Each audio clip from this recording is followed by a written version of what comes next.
Nous pensons souvent que Dieu nous veut dans telle vie, telle communauté, telle profession, tel pays, dans une forme fixée à l'avance, bien précise, que nous avons à découvrir et à laquelle nous allons nous soumettre. Alors, nous demandons et attendons des signes. Nous les interprétons parfois de manière catastrophique et hors de tout bon sens, sans tenir compte de ce que nous sommes et désirons vivre. Il y a réellement un appel personnel de Dieu adressé à chacun, selon, et cela ne fait aucun doute.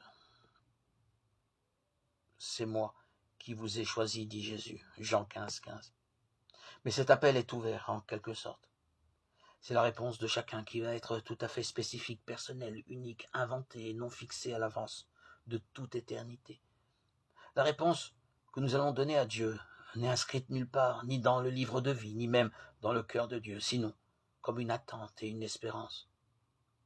L'espérance de ce que Dieu ne voit pas encore et auquel nous allons nous donner forme et visage.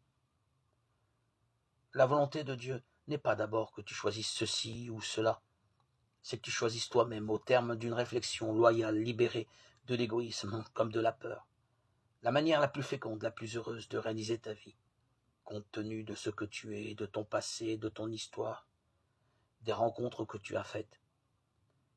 Quelle réponse personnelle peux-tu donner aux appels que tu as perçus dans l'Évangile?